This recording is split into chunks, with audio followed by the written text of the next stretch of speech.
The Fantasmagorium show is proud to present Webs, Gliders, and Spiders, a show with not enough power to require any responsibility. 3 years after what many argue is one of the best superhero movies of all time, Raimi had a third at-bat with his Spider-Man series. Toby, Kirsten, and Franco were back. Thomas Hayden Church was cast as the Sandman. Flint Marko and Topher Grace as the Venom-addled Eddie Brock. Wait, Gwen Stacy is here? It's best if we just talk about it and figure what happened. My name is Scotty R37. Cat is the witness who saw Flint Marko kill Ben Parker, and Steve wants pictures of Spider-Man. Tally ho! Hey, Cat. Hey, Scott. How are you? Good. When was the last time you saw Spider-Man 3? Just now. Was this like the first time? First time. First time what? When was the first time that you saw Spider-Man 3? Oh, opening day. Really? Okay, that's cool because we both had theater experiences. Yeah. And so it was opening day and then today. May 4th, 2007 was opening day. Sorry, this retard downstairs. And then a few other times over the years, but not many. Okay, so the last time was today, myself as well. Did you watch 3.1, the extended cut, or did you watch just the regular theatrical? Regular. I haven't seen the extended. There is a part where they put Jay Jonah. No, wait, Jay Jonah's in the suit in the number 2, not this one. So I don't know which I've seen is whether or not it's the extended or not. Which set do you have a physical set? I have a DVD somewhere. I just watched it on digital. Because I got this one. I've got the. I don't have them on Blu-ray. Oh, you don't? Steelbooks? No. I don't think there are. What? Sleeves? No. I only had it on DVD. I just watched it on digital, though. Nice. And what were your initial impressions upon seeing it? Still bad. Okay. All right. This is going to be contentious. Really? Yeah. This is the first time that I've seen it in probably, I would say, 3 years, maybe 2. I got this Blu-ray set specifically so that I would watch it with you. And I was not looking forward to seeing Spider-Man 3. I'd seen Spider-Man 1 and 2 a whole bunch of times. And admittedly, I was kind of going by rote with those because I knew that I really enjoyed them. And I was expecting to enjoy them again, and I did. And I didn't really have much to confront myself with when I was talking about Spider-Man's 1 and 2. But Spider-Man 3, I was going into, and I was like, oh, this is the bad one. Here's what I did. I watched it with the audio commentary, and then I watched the movie again. Now, some people may call this cheating. I call it research. So, I found out a whole bunch of stuff about this movie, and while I agree that the film is the weakest of the trilogy, I think it goes 2, 1, 3. This movie has so much potential that it makes me upset as to what it is because of what it could have been. That's why it is bad. No, I disagree that it is bad because there is so much good movie in here. And when you find out what happened to it, it is sort of a production. Like, this is a movie that is meddled with by the studio. Yeah, I've heard the story, but that's not the problem with the movie. I think that it is very much so, but please explain.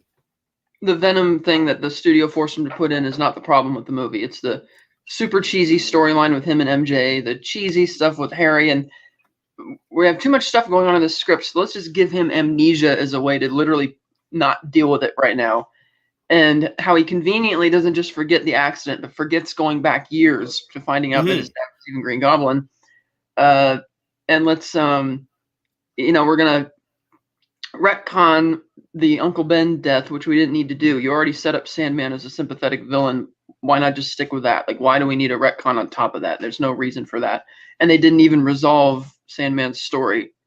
It's like, oh, I forgive you. It's like, okay, but what about his conflict? Like, it's not like he's going to stop.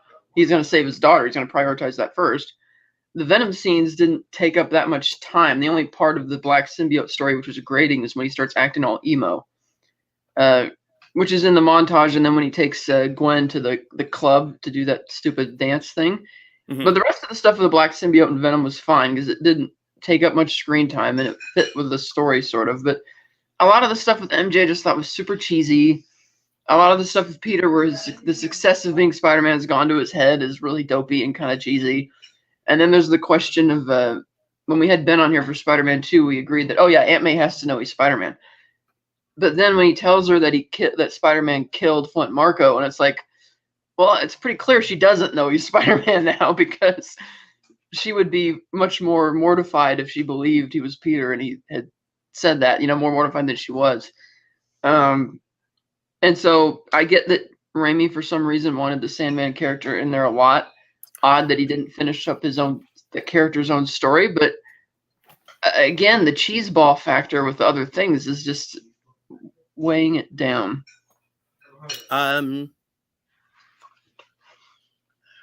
I have a different perspective.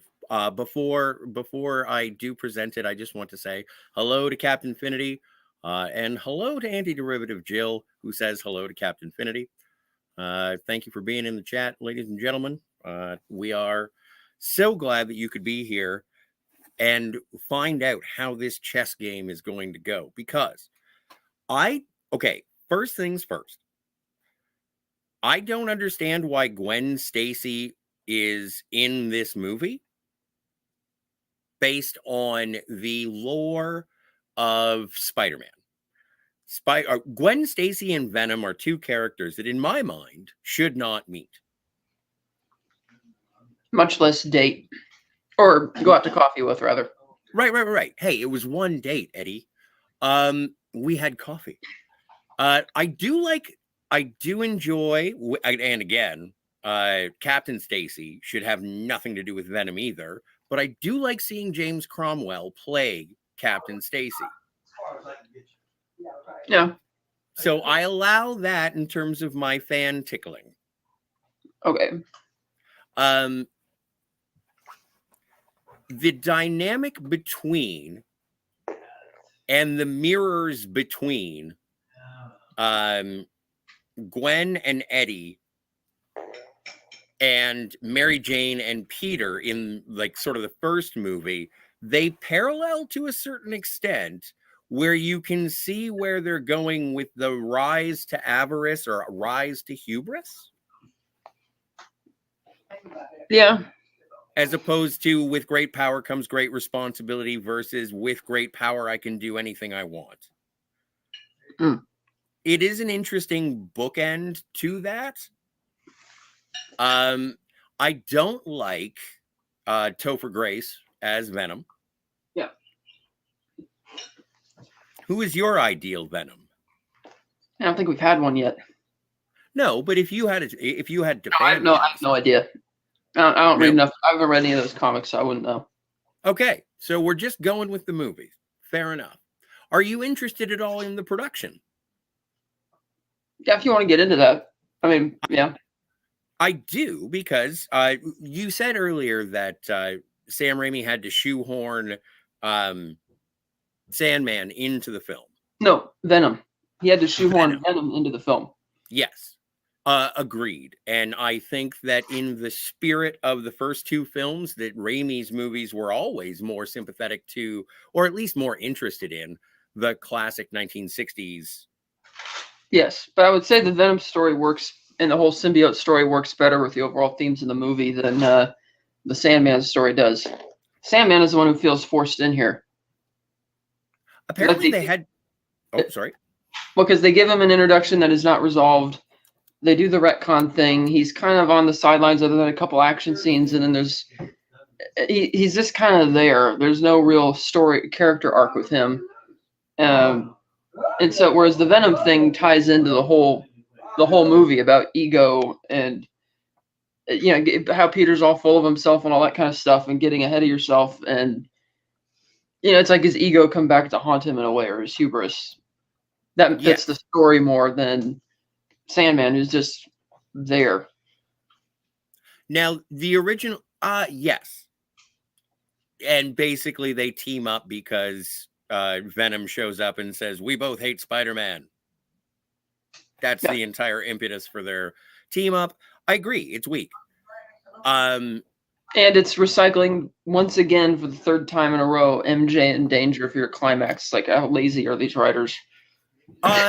Actually, that was I don't know. I can't say specifically. I can't even say allegedly. But initially, the idea was that it was going to be Bryce Dallas Howard's Gwen Stacy, who was going to be the one who was taken by Eddie Brock, which makes more sense. Him being Eddie Brock's attachment, and then it would be the reverse of the first movie. That was the intention. And apparently a lot of the reason that there never was a Spider-Man 4 is because at the last minute, they said, no, it's got to be Mary Jane in trouble at the end because no one's going to care about Gwen Stacy. I do have a theory that at the end of the movie, they were actually going to kill Gwen Stacy, and that's why it was balked at. But that is only my theory. That is not confirmed by anyone. But initially, and it's on the audio commentary, there have been interviews with Kirsten Dunst saying that when the movie was supposed to end, she was luckily not going to be the girl in trouble. It was going to be Bryce Dallas Howard. And so that's why it was.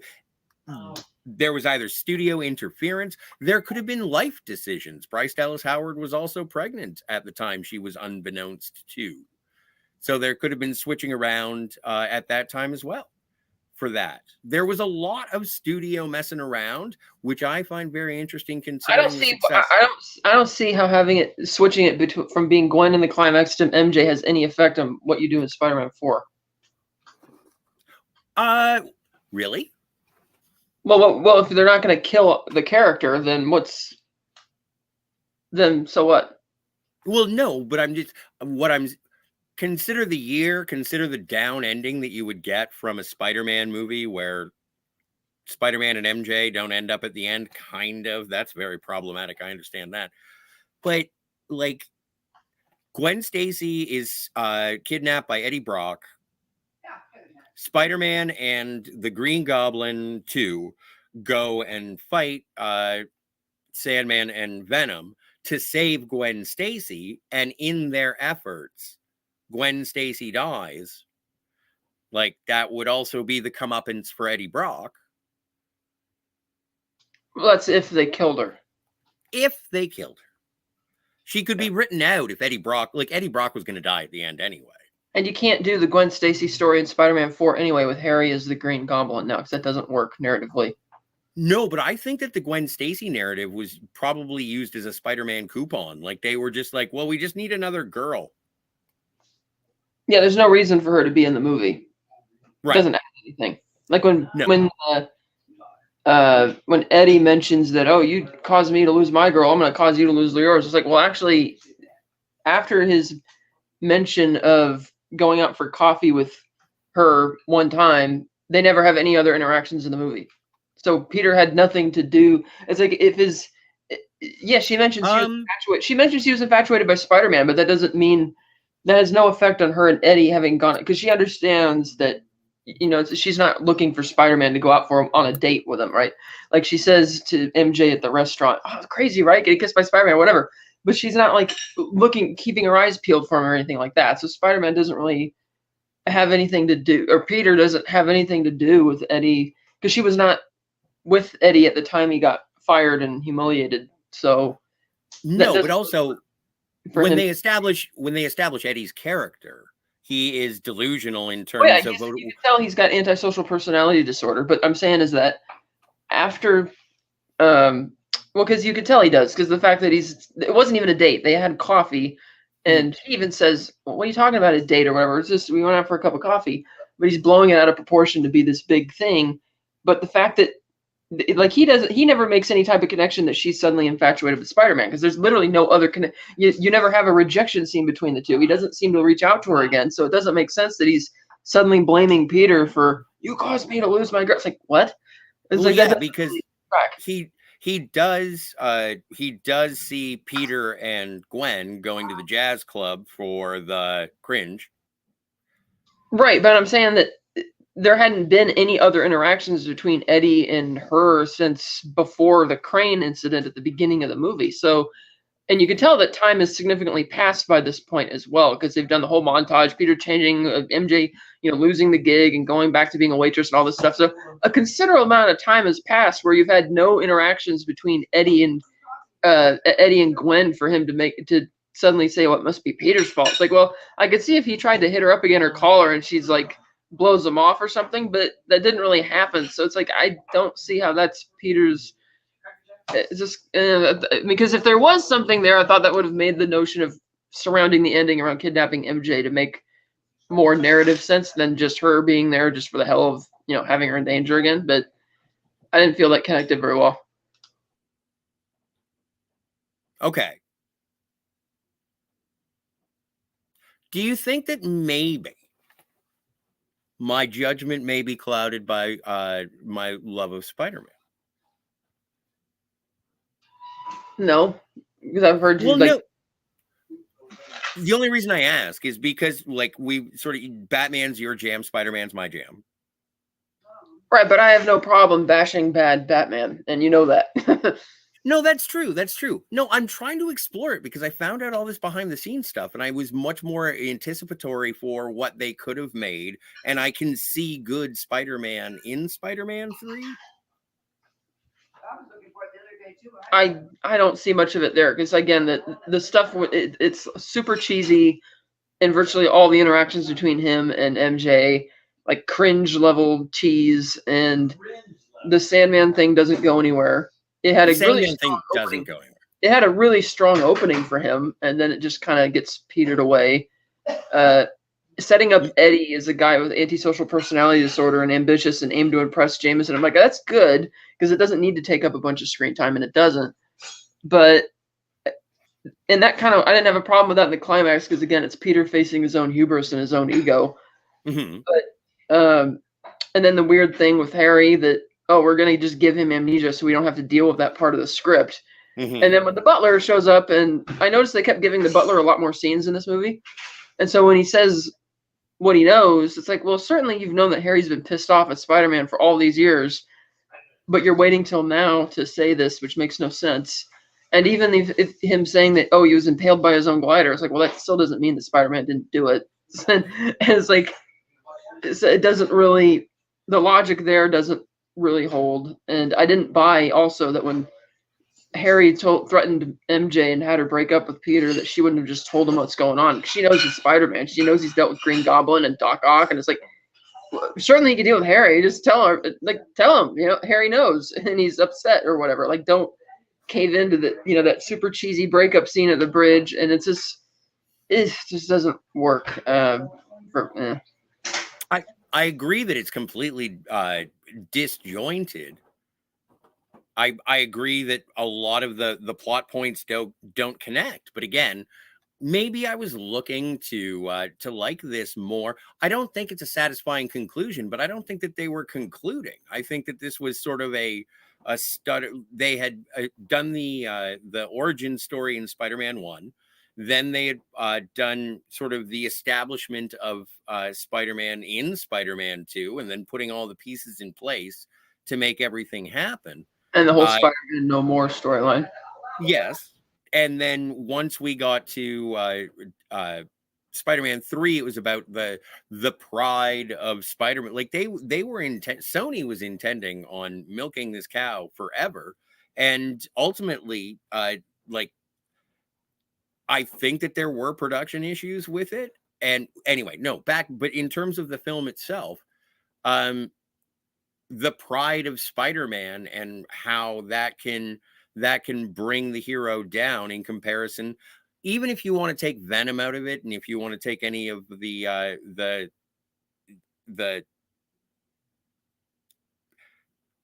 I want to say the cringy dance routines, but that's also very Raimi. That kind of cheesy humor. But uh, Spider-Man and Flint Marko, and putting them diametrically opposed, and having a sympathetic villain in Sandman, and with Spider-Man being and Peter Parker being so certain that they are the hero, that when they fight, is Spider-Man 100% in the right in what he's doing with Flint Marko? Now it would have required a better, resolution. Apparently in the there was a scene with his daughter just coming up and saying, "Dad, I am going to die. Don't do this for me." I know it's weird. I know it's weird. I'm not saying it's good, but like there were a lot of decisions in Spider-Man 3 that did not make it to the screen that it was like, that would have been a bold movie. And if you had actually made it at the end where it's like Flint Marko has nothing to fight for, then what does that like? And that's when he finally says, that's all I wanted. And now that I don't have that, and that's what makes it so that Flint Marko just blows into the wind as a sandstorm at the end. Like, it's weak as it is presented. Yeah, and there's two ways of looking at this. One is that the studio wanted Venom because it's the tradition in the third act of the comic book trilogy to pick the newer villain. They kind of did that in all the other comic book movies as well up to that point. And so let's take which ones? Like yet X-Men starts with the classic Magneto thing. X2 they move on to the next generation with Stryker. X-Men 3 they move on to Phoenix, Juggernaut and that stuff, and then with Batman, we're gonna start with Joker, then Penguin. Oh well, now Riddler and Tube. Oh, and now Mr. Freeze and the later. So, and Bane, shoehorning Bane into that, and so it's like they're doing that there, which is wrongheaded. But you also have the fact that the hubris storyline with Venom is a better story for Spider-Man 3, even though it wasn't meant to be a conclusion of the whole series, because after Spider-Man 2, everything's looking up daisies for him. It's like, go get him, Tiger, and everything's great for him, and he thinks everything's going to be fine. So that's the perfect time you check him, and that's what the Venom story allows you to do. And they tried to do that, but because they crammed all this other crap in there and all this cheesy stuff, it just doesn't work. And a lot of that has to do with Sandman, because if you want a story of Spider-Man facing a sympathetic villain, somebody who's really sympathetic, not like Green Goblin or Doc Ock level, but like what's going on with the Sandman and his conflict with his daughter, that could be a really compelling story that should be its own movie. But that's not the story that you would tell in the third one, coming off him feeling like he's at the top of his game. You would have him get humbled in the third one. Then you have him as the more mature guy in the fourth, dealing with a guy like Sandman, and what do I do about this? Because this is somebody who does have a moral cause, and he can't really, that would be a more interesting dynamic narratively, especially if Sam Raimi and the studio knew at the time that they wanted to do a Spider-Man 4. Then it's like, why? I get to the studio, but the problem is that the studio wasn't really thinking about it from a narrative standpoint. They were just thinking, oh, it's the third movie, so we gotta cram the big popular villain in there. Well, and this was sort of the transition in between Avi Arad and Kevin Feige as president of Marvel Pictures. Yeah. And so that transition was there. Avi Arad famously is the one who was advocating for Venom and bringing him in, whereas Sam Raimi had a much more classic interpretation of the character and the villains. Now, are you a Venom fan? Yeah. I am not. Oh, okay. Just in terms of the character. In terms of the character. Yeah, in general, I've never been all that interested. I appreciate the visual, but in terms of a character, I don't find Eddie Brock to be interesting. And it's nothing that I have no animosity towards Venom or Eddie Brock. I just never did anything for me. Like I have more feelings towards Electro. Like just even with the superficial knowledge that I have. But I'm of the Raimi mindset of the more classic villains. And when you get to, like, I would rather have the Shocker. Now, I remember a lot of those classic villains showing up in the Spider-Man 2 game. I'm like, man, these would be cool. Or like Mysterio. That would be a classic villain to do. Or the one I've always wanted to see, as long as they don't go over the top with it, would be Chameleon. Because Chameleon is kind of like a con man, and he's not, he doesn't have superpowers or anything, but it's like a low-key, almost like it gives Spider-Man a license to do almost like a detective story type thing. Mm-hmm. But with what fans expect from these type of movies, you would never see that today, I don't think. At least not without them giving him some absurd level of powers to, go all balls, unless they gave him a sidekick or somebody to fill in for that. But I always liked the Chameleon stories from the comics. I thought they were good. But because I remember the talks about Spider-Man 4 where there seemed to be, the problem was they were juggling all sorts of different ideas for who the villain would be. Like, oh, it could be Electro, or maybe for a while they were thinking about Vulture, and it's like, that's not really what you should be thinking. That's the problem that the Burton Schumacher Batman movies ran into, is that they were thinking more about who the villain should be rather than what the story should be and what the character arc should be, which is why, again, I feel that if the writers and Sam Raimi were thinking about what would be right for the story coming off of Spider-Man 2 if we don't intend the third one to be the finale, well, it's the Venom story, because it's checking yourself, and that's your hubris and that kind of thing, and then save the Sandman story for later. But it almost feels like Sam kind of knew that maybe he wasn't going to come back for a fourth, and so it's like, no, I have to, because if he didn't think he was coming back, then it feels like, well, I could, because if I were in that position and the studio were like pressuring me to do that, me being kind of more like a writer's type mind, I would sit back and think, well, what's like I did just now, what's the story, like, what are we going to do with this? I would save the Sandman thing for later and do what's right for the characters and the story at that point.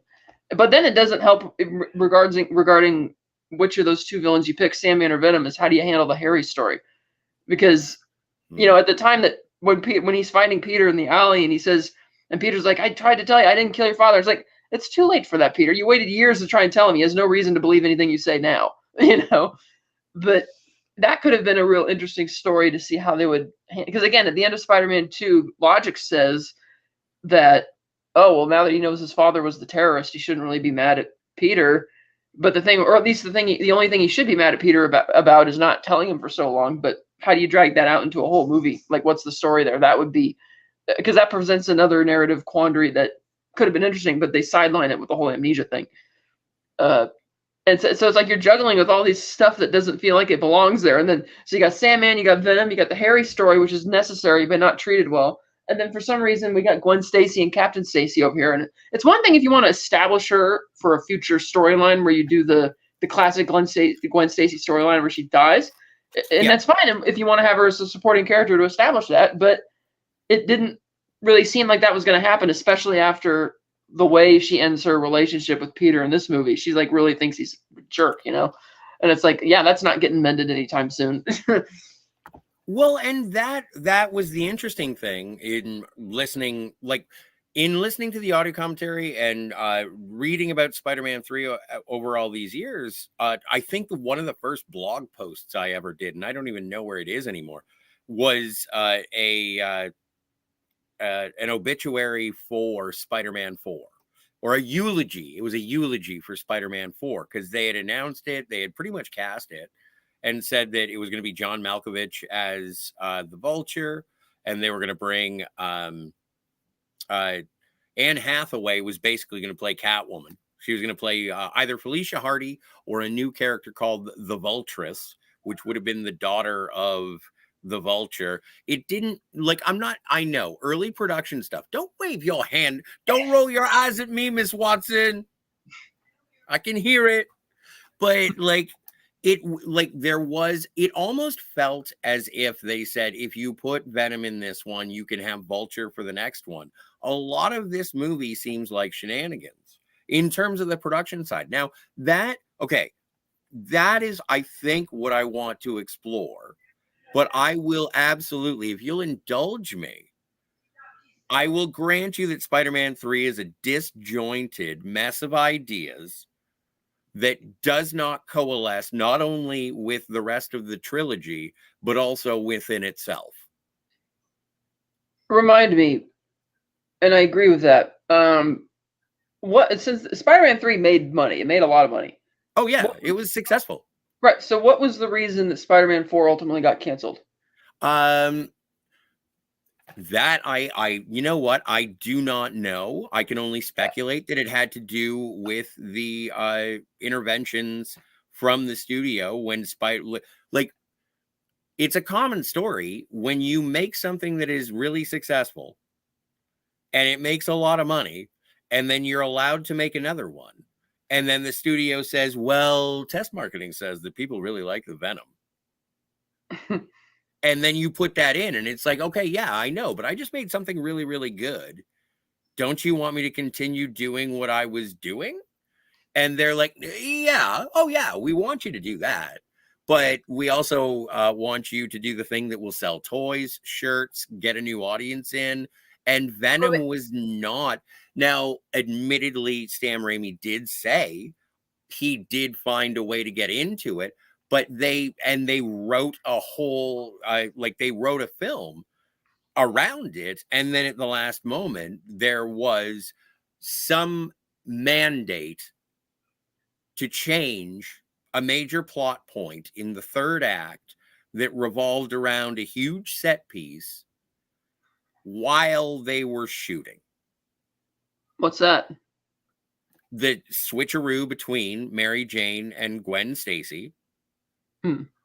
And in terms of what was going to happen as the resolution of Sandman's character. Sandman was going to be dealt the blow. And again, I agree with you with the really, we're going to kill the daughter. But that was what the story was going to go for, and say, Dad, just let me go. It was going to be like an Indiana, let it go. And then it would be something with Mary Jane saying to Goblin 2, you have to go and help Peter. He cannot take these guys. And sorry, James Franco, what's Harry. his name? Yes. Is like, I'm not going to go help that guy. And it was like, no, you have to do it for me. And so Harry was going to go and help help Peter. And they were going to do the whole thing in the third act. And then same deal. Harry dies. Yeah. Everything is the same. And then at the end, Mary Jane is nary to be seen in the entire peril of the end thing. I don't know what would have happened with Gwen Stacy. There are hints in the audio commentary from Bryce Dallas Howard saying that, yeah, Gwen Stacy is very much alive at the end of this movie. And it's like, Gwen Stacy was not supposed to be alive at the end of this movie. And it would have been a more satisfying, if not more downer of an ending, which dovetails into almost a redemption arc that is necessary in Spider-Man 4, because in this one, Peter was an asshole. Right. But if they were already casting Spider-Man 4, that suggests that Raimi was still on board. So it wouldn't be. Right. So the Spider-Man 3 thing, as annoying as that was, isn't what torpedoed it. So what torpedoed it? What torpedoed it is that while he was asked to make Spider-Man 3 and shoehorn in, this is all speculation, shoehorn in Venom, he said, I don't wanna. And then with Alvin Sargent as one of his writers, Ted Raimi, and he gives a lot of credit to Thomas Hayden Church in building up a lot of the stuff as well, in terms of the emotional weight of Sandman's or Flint Marco's character arc. They went at the last minute in the middle of shooting. They said, you know that thing that we made you do? You did it really, really well, and we greenlit it. Well, now you have to change all of it because it isn't really testing well with the executives. We can't have that done. And that was when he was like, all right. I think that's what was his major leverage in terms of Spider-Man 4, saying, don't do that again. If you want me to come back for Spider-Man 4, I will make you as much money as I made for Spider-Man 3. And I did not enjoy that. But if you leave me alone, I will make Spider-Man 4. And Avi Arad, I speculate for legal reasons, was like, no, I'm the producer. If you want to do it, I pay you. I know Spider-Man better than you. Right, but I'm saying they wouldn't have been casting Spider-Man 4 until after Spider-Man 3 was all finished. Spider-Man Right? 3 was announced before Spider-Man 2 came out. Okay, but when were they cast? You said that they had cast John Malkovich and as Anne a Hathaway. character. Hmm? Speculated. Okay, Anne speculated. Hathaway. So they didn't actually get that far. Well, again, it's because I haven't confirmed with it recently. Okay, yeah, because I was gonna say that sounds like it would have been something else. Yeah, okay. And then I guess the others didn't want to come back without Raimi. And the failure of Spider-Man 4 is not what I'm here for. I'm just saying that I'm just saying, and I'm speculating as what could have happened after that, but I am in point of reference just saying that Spider-Man 3 was announced before Spider-Man 2 was even released. Like, again, this is Sony. Yeah. They have such a good track record after, like look at every Spider-Man, and we are going to be looking at every Sony Spider-Man after 3. I'm looking forward to checking out Amazing Spider-Man 1 and 2. Yeah, that's true. But those were not like as well regarded. No, and understandably so. And then it wasn't until, and again, someone who started with as the president of Marvel Pictures, or vice president of Marvel Pictures, now president of Marvel Studios, has fostered Spider-Man back. But we'll talk about the MCU Spider-Man when we get to the MCU Spider-Man. I'm just fascinated by the Sony Spider-Man. These movies, I had rose-colored glasses for Spider-Man 1 and 2, but now we get to Spider-Man 3, and I'm like, oh, the Sony is showing. Yeah, for sure.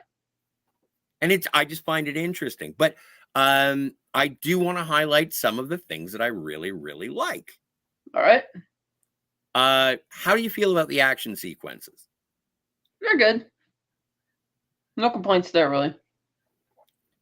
Any highlights? I guess the finale was good. The action with fighting Venom and all that. Well, I was a big fan of when Harry uses the glider. That too, yeah. Shoots fire on Sandman, and he turns into glass, and he busts off his arm. I thought that was really clever. Yeah.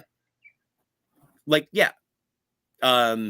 Although that, like, the lady news reporter. God, that was cringy. And then the guy on the TV and the anchor was cringy. And that's another thing that I found that was really bizarre in this movie. It's like, in the first two films, I could suspend my disbelief to accept his relationship with the city and the way that stories are going.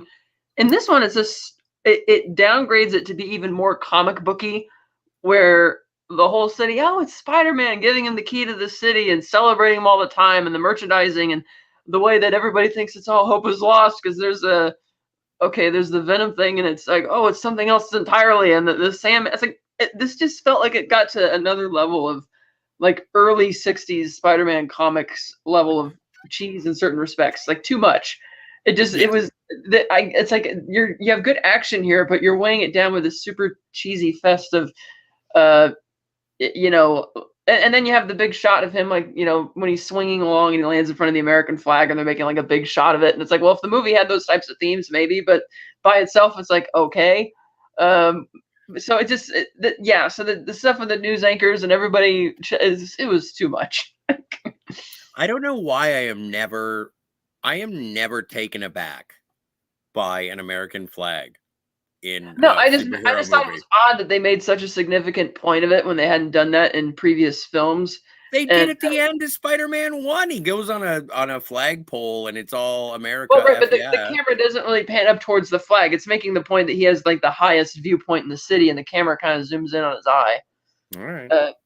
But here it's like okay, but you're right. The news anchors and the way everybody's talking, it's like, God, and again, that's the type of same cheese that permeates the whole movie. Like when MJ's upset about initially the one critic review, and Peter's like, well, I've dealt with this before, and he's right, he has. And then, just that whole her getting all freaked out because of the kiss. It's like, why don't you tell him what your real problem is, which is that you're letting the whole Spider-Man thing go to your head, and she never really says that. She just keeps nitpicking on these other little issues. I'm like, you need to tell him the big deal here, which is that he's just that he's kind of nutty at this point. You think he's nutty? Well, again, like the whole first act of the movie when he's enjoying the level of celebrity and the celebrity worship of Spider-Man that there is, or hero worship rather, and he's just enjoying it way too much, and it just was really weird. And it's like, again, I get that they're trying to make the point that he's becoming egotistical and arrogant and needs to be brought down by, hence the Venom story. It's his hubris coming back to get him type of thing, but it didn't have to be as cheesy. Kind of like, I'll put it to you this way. In Wonder Woman 84, yes, it's set in 1984. That doesn't mean that the Cheetah storyline has to be super 80s level, old school 80s level cheese. You could have had a compelling story with that character, but they dialed it up to 11 with, her being like, what, I can't even remember what her job title was, like a secretary or whatever the hell she was doing. It just was too cheesy. And I feel that's kind of what they're doing here with Peter, and it going to his head and the stuff with MJ. And it's like when she loses the gig and has to go back to be a waitress job, it's like, well, welcome to the world of being actors. People do that constantly who are actors. There's nothing really new about that. But I think the audience was supposed to feel badly for her for being so close to her dream and then losing it. Yeah, I just kind of, and then I like that they brought back Mr. Ditovich, the landlord, but that story, that little subplot potentially doesn't really go anywhere either. Kind of like in the second movie when they leaned in really heavy on the fact that his daughter is really into Peter, and then they don't, and then she's like in it for like 2 seconds in this one. I'm like, okay, because I like. And again, like that's in terms of the characterization of Peter Parker under the influence of the Venom symbiote, that is a situation where they gave Pete a punching bag to sort of take advantage of and be condescending to. Oh, I don't have a problem with that scene. I just meant that I like that they brought back the landlord and the daughter. Oh, for sure. But they didn't really use it to like go anywhere because he's like, oh, Peter's a good kid, and blah blah blah. So that that was kind of there. But I think that was a representation of Peter placated. Like usually he is timid and he's trying to be diplomatic and trying to negotiate with Mr. Diktovich. But he's never really raised his voice or said anything out of line. And this was an example of Peter acting out of character. And even Mr. Diktovich, who is supposed to be like a low level antagonist, like that, he's supposed, and when Peter shuts him down, and even Mr. Diktovich is like, no, he's a good boy. It's not his fault. Bad things must be going on. So like even he retreats from that argument, and Pete is made to look like the bad guy for like antagonizing in that situation. And so I think that why I didn't need an entire subplot with the Diktoviches. But I think that when they appeared, they did what they were intended to do. Yeah, I meant that. I like that they're bringing back certain things, but it's like rather than cramming in all this new stuff, why don't we continue with things we've already established in previous films, in some way? Because again, it's like the whole thing with the daughter in the second one, and then all of a sudden it's just okay, that's just gone. They don't even seem to be friends at the very least, which is I don't understand. I don't understand. Well, you remember in the second movie how she's clearly into Peter. Mm-hmm. Right, and she comes over to see him, and she brings him the cookies and the milk or whatever, and she's trying to kind of establish something there, and nothing really comes of it. Well, he agreed. He's gracious to the assistants, but he doesn't reciprocate in the same way. He doesn't lead on Mr. Diktovich's niece or daughter or whatever she happens to be. Yeah, yeah, so I thought I'd like to see more of that, but yeah, the third movie is just in the third one he's sort of condescending and leading her on, and it is a representation of him being out of character. Well, yeah, because he's got the suit on. I get that. But yeah, the whole movie just doesn't coalesce very well at all. No, it's a scattershot. Yeah, scattershot, and I think it would improve a lot if we got rid of Sandman entirely. And I would get rid of Sandman because they didn't. Because even in the finished product, who signed off on keeping his sympathetic origin in the movie, but not having a resolution to it if they had no intention of bringing him back for Spider-Man 4 to resolve that story. It's like at that point, it's like you either got to scrap that character's involvement or you have to put an ending on that, and they didn't. Well, once again, I do have to just sort of wave the flag of Sony. And at that point in the Spider-Man comics, like by 2007, certainly, uh, Sandman had been villain and hero and back again 7 times till Sunday. He had been a good guy, a bad guy. Like I think he had been an Avenger at some point. Like Sandman has been all over the field. If they wanted to, they could have spun off a Sandman movie. I don't know if that was in the works, but it was a possibility. They could have done anything. Yeah, I know, but it's just bizarre that they lean so heavily into his sympathy and all that in the beginning, and they didn't think it was odd that we're going to release a movie. Because I remember all the talks in the production hell for Spider-Man 4, because I was following that on the internet for a while, and there was never any whispers of bringing Sandman back to finish his story. It's Which like, is a crime. right, and it's like they were basically all parties involved, Sam Raimi included, because he was involved in the development early for Spider-Man 4. They were all satisfied that they didn't need to bring that character back and finish his story. Even in No Way Home, when they brought him back, then they didn't really find a way to wrap up that story. So, and regress the character, quite frankly. But it's so that was just bizarre. And so as it stands, I feel that if they got rid of Sandman, focused more on the Harry story, don't do the whole amnesia thing. Like find a way to make that work, because you would have more screen time to focus on the Harry plot or the Harry subplot or whatever. Because again, I feel that while Eddie Brock in this movie is not Two people things. don't like him very much, and the Venom thing, I feel that he has enough scenes to tell his story, except for I would have added one more, maybe Gwen outright rejecting him and making it clear, dude, I'm not into you. Yes. But other than that, I think that comics accuracy be damned, his story fits for the most part. But like you don't need to add a ton of extra stuff for him or anything.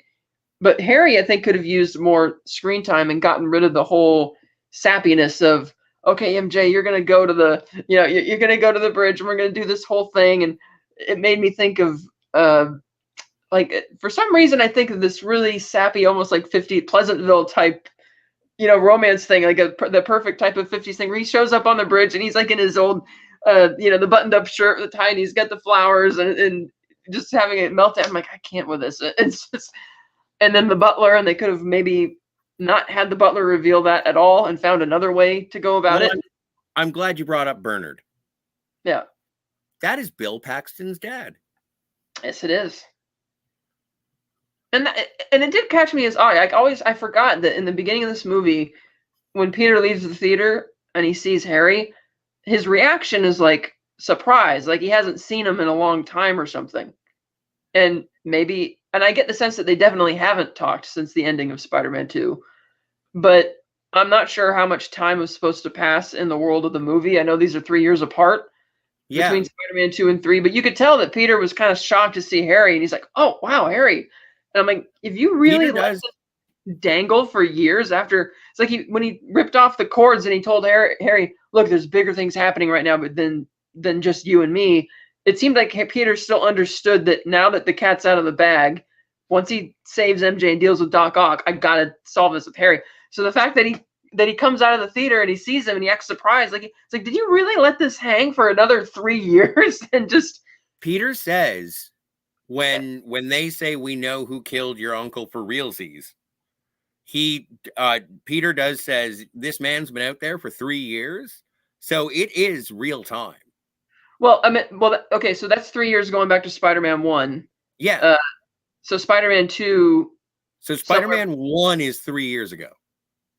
All right, so Spider-Man 1 in the continuity of the film is 3 years. Spider-Man 2 would be somewhere between then. So, yeah, a reasonable amount of time has passed to the point that I'm still kind of shocked that you didn't go back and square this away with Harry after saving MJ from Doc Ock. You didn't feel the need to go right back to Harry's apartment or whatever and deal with this now that he's better to deal with it when he's still in shell-shocked mode than waiting to him to see what's going to happen, And I was kind of shocked by that. But then again, that was my same complaint in Spider-Man 2, which is you could have even told the simple white lie that, look, I'm not friends with Spider-Man. It's not like we have beers together. He lets me take his pictures. I don't know what happened between him and your dad. It's not my thing.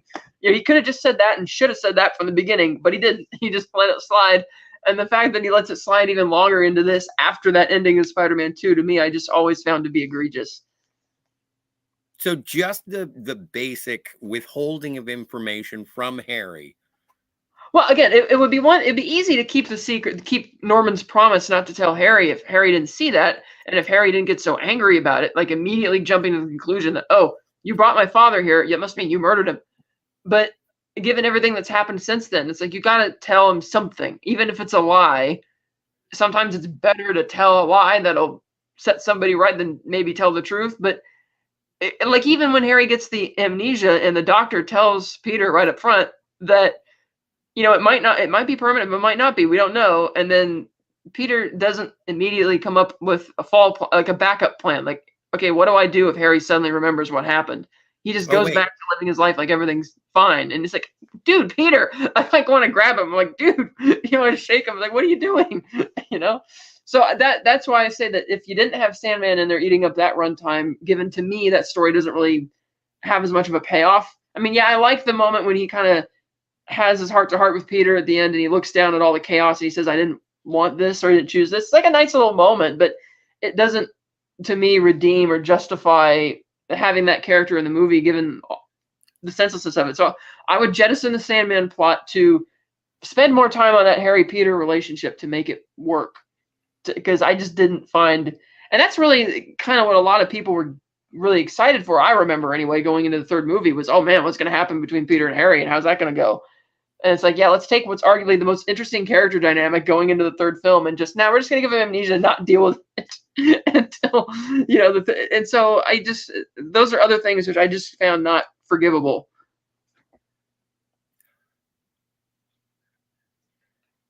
It's funny that I keep forgetting that Harry had amnesia. Like the entire plot line with Harry, like it starts off and it's Harry, and then it's Flint Marko, and I'm like, this is going to be an okay movie. I'm looking forward to this. This is great. And I and I'm fine with that. And I forget about the fact that there was a meteorite impact in Central Park. Yeah, because Eddie doesn't show up for a while. Eddie doesn't show up for a bit. Like Eddie shows up at the Daily Bugle. The only reason that we get Eddie Brock is because we had to see J.K. Simmons as the exquisite. Well, you first see Eddie during the whole crane incident when he runs up alongside Captain Stacy, but and I thought it was before that. It was because he tells him I'm working for the Daily Bugle, and then after that he goes to the Daily Bugle with the pictures. I'm the new guy, right. But that's another thing, and on the flip side of my argument of why has Peter let this hang for so many years, I wonder why Harry waited as long as he waited until, like, he's sitting up in the balcony and he's kind of watching him through the, you know, through his binoculars or whatever, like he's like, tonight's the night. And I'm like, okay, what have you been doing over the past year or whatever? Like, you didn't even try and get in contact with Peter to say, dude, we need to freaking talk about this, you know? So that's another thing. Ben from Cinemgulp says Gwen Stacy was absolutely pointless in this movie, even more than Adam Warlock in Guardians of the Galaxy Part 3, playing now at a theater near you. It did nothing for the story. I think it just needed to be like girl. Like Gwen Stacy was just, it didn't even have to be named Gwen. She didn't have to be named Gwen Stacy. It was just girlfriend of antagonist. Yeah, if they didn't have a bad falling out between her and Peter, then you could still have it be Gwen Stacy. If you want to set her up in people's minds going forward into future movies, so you care more when she meets her end. But yeah, as it stands, there's no reason for her to be Gwen Stacy. Like it could have been, it would have been more interesting if it had been someone. But then again, like how many characters? We talk about this with the Batman movies. How many characters do we have introduced in this? You get Flint Marko, Eddie Brock, Captain Stacy, Gwen Stacy, and then Sandman's wife and daughter, which is but they're just sort of part and parcel of Sandman. Well, I mean, they are the emotional anchor point of his story, even though they only have the one scene. But you know, but even 4 more characters, a heightened level of involvement from Harry. And yeah. Oh, and Eddie. Yeah. So I don't know. Like, I think it's overstuffed. I think there's too many characters going on. I think it's a plot full of it just I don't even know if it would be more beneficial if it were a longer movie. Like, if there was hypothesis that it would have been, or there was a thing where they were talking about splitting Spider-Man 3 into 2 movies just based on how much they had to deal with. But to your point about there being a good movie in there, I think there could be a good movie in there if they toned down the cheesiness of some of the scenes and save Sandman for another movie and just lean in on the whole Peter's ego has gone to his head a bit to the point that MJ doesn't even see the same Peter anymore, and the Venom story comes along to check him. That I think would have been a great story, and find a way to. I think the way you would work Harry into that is that he's got to deal with the Harry thing, and admittedly that's a bit difficult because Harry is kind of. We just keep saying Harry in the most weird ways. But you can't.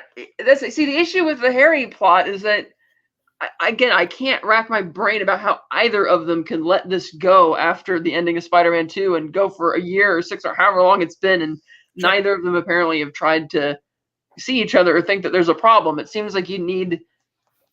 So that narratively just doesn't work. I mean, it'd be one thing if Harry had just decided that, oh, well, because Peter's Spider-Man and my father was the Goblin, I could put 2 and 2 together and just forgive him and he just felt really awkward about it. But the fact that they weren't going to do that because fans were like all excited, then yeah, that part doesn't work. But if you keep it Peter's ego, the Venom story, find out maybe something else happens to Harry. Like maybe he initially forgave him and Peter's ego going to his head started really grating on him, and then he comes out or Venom does something to get him to come out. That way you can strengthen Peter's conflict with Eddie Brock, and maybe Eddie does something to provoke Harry to go after Peter, not by saying let's team up, but like misleading him, doing something, get the story to be more about that, kind of send Peter on a good arc. And again, but this all begins with jettisoning Sandman from the story. And it's like, okay, if you want to put Sandman in, fine. But even then, what was the need to retcon him as Uncle Ben's killer? It's like, I get that you want to do the thing where Peter's black suit causes him to do bad things, but you don't have to have him do that at the expense of, like, oh, I have to kill him because he killed Uncle Ben. It's like, no, people would hate the black-suited Spidey for being too aggressive with Sandman just based on the fact that Sandman is a very sympathetic guy. Like you said, I'm not trying to be violent. I'm just trying to save my kid. And if Peter and his black-suited Spidey were to be all, again, with full-blown ego, like, well, you're a criminal, I have to take you in because I'm the hero and blah, blah, blah, fans would turn against him for that alone, being aggressive against him. Like, you don't need to retcon Uncle Ben's death and do that whole thing. So yeah, I get that Sam Raimi's a fan of the older characters, and I get that the Sandman character may have had a better ending in his original conception of the story, but once all the meddling happened and he wasn't able to get around it, it's like at that point, well, jettison the character and make it a better movie and then save him for later. I don't know. Yeah. Well, and I guess I don't know. You're obviously more on the side of maintaining the Venom aspect, and I'm more on the side of maintaining the classic villain aspect, just so that it sort of is more cohesive with the first 3 movies. And it's not that I want to preserve the Venom for the character so much as I think that it fits with the themes of the story about ego facing your ego, meeting your hubris and being checked more than the Sandman character would, maybe. Well, and in the audio commentary for Spider-Man 3, it does say that they were initially going to have the Vulture in Spider-Man 3, and they even very specifically say that it was going to be played by Sir Ben Kingsley. I remember that. I thought that was going to be something for the 4th one. I guess the 3rd. Geez, that's way too much. Well, but no Venom. Okay. No Venom. The Venom character would be the Vulture. The Vulture would be the mastermind behind everything that makes Peter sort of go to his hubris and then drives him to be vengeful or more like authoritarian against Sandman and keeping it within that sort of 60s villain set, that Sinister Six set, which, again, that informs as to whether or not you're more of a fan of keeping. And again, okay, let's just look at Spider-Man 3. I can live with ejecting Sandman if you want to focus on Venom. And also, why not reintroduce John Jameson? That's right. As an astronaut who brings the symbiote back to Earth. I think that would have been fascinating. That's true.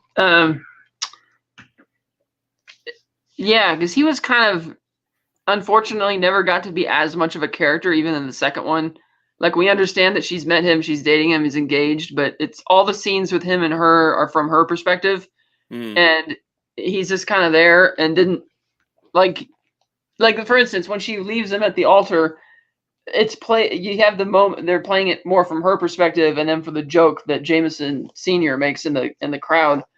But him, the groom to be, is kind of just left there. Like, they didn't really flesh out that character as much as they could have.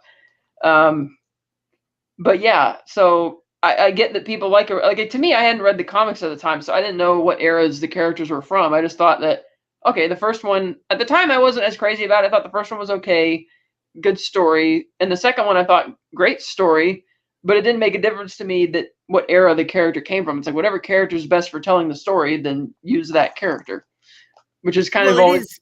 It is an adaptation of a Spider-Man comic book, and so you do want to get the villains that are popular. Green Goblin being the nemesis of all time, but then Dr. Octopus being very obvious through the cartoons. By that same token, that's exactly what Avi Arad wanted Venom, because you did the two most popular Spider-Man villains in Green Goblin and Doc Ock, so let's do the next most popular one, which was Venom, because he took off and so popular that he got a spin-off comic series almost within a couple of years, if that, of his debut in 1988, and that has gone on for years. And so it seems like he was following that same line of logic, that, okay, we use a super popular villain here in the first one, another popular one in the second one, we got to use the next popular one. And I would probably say it's a safe bet that Venom is more popular than Sandman. If you did a poll. Yes, greetings.